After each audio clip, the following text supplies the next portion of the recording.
तपाईँ कहिले आउनुभएको? तपाईँले सोचेको जस्तो केही पनि होइन। प्लिज सरी, मैले त्यस्तो गर्न खोजेको होइन। प्लिज नजानुहोस् न। मैले सोचेको पनि थिएन उसले यस्तो गर्छ भनेर। सायद मेरै केही कमजोरी थियो कि। आमा छोरा कहिले आइस? अनि बुहारी खै त? सबै सक्यो आमा, केही पनि बाँकी छैन अब। म एक्लै भएकोले त्यस्तो गर्न पुगेछु, तर त्यस्तो गर्न खोजेको होइन। मलाई माफ गरिदिनुहोस्। सक्छस् भने माफ गरिदे छोरा।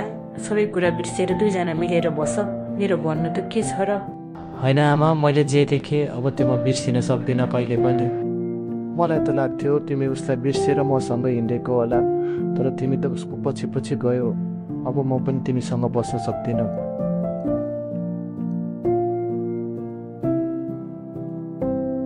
जे हुन्छ राम्रोको लागि हुन्छ, धेरै चिन्ता नलि। सबै कुरा बिर्सेर खुसी भएर बस्नु छ। आमालाई पनि खुसी राख्नु छ। नयाँ जिन्दगीको सुरुवात गर्नु छ।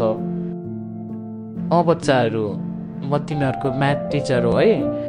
आजदेखि मै पढाउने छु तिमीहरूलाई म्याथ्स। तिमी त विदेश गएको थियो होइन? कहाँबाट यहाँ आयो र? तिमी पनि त बिए गरेर गएको होइन? कसरी यहाँ आइपुग्यो फेरि? धेरै लामो छ मेरो कहानी। मेरो पनि त्यस्तै हो। जाउँ न, चिया खाँदै कुरा गरौँला। अनि के हुँदैछ त? बिए गरेको सुनेको थिएँ। हामी दुईजना मिलेर बस्न सकेनौँ, त्यसैले छुट्यौँ। अनि तिम्रो पनि बिहे भएको होइन र? विदेश गएको जस्तो लागेको थियो। गएको थिएँ, तर सोचे जस्तो नहुने रहेछ जिन्दगीमा। जाउँ न त, घर जाउँ। आमा पनि भेटौ, धेरै भयो नभेटेको। हुन्छ, जाउँ न त। धेरै भयो नदेखेको आमालाई। कति बजी देखेको है तिमीलाई? धेरै खुसी लाग्यो भेटेर। आउँदै गर न है, मेरो छोरालाई पनि साथी हुन्छ। दुवैजना एक्लै भएछौँ है जिन्दगीमा।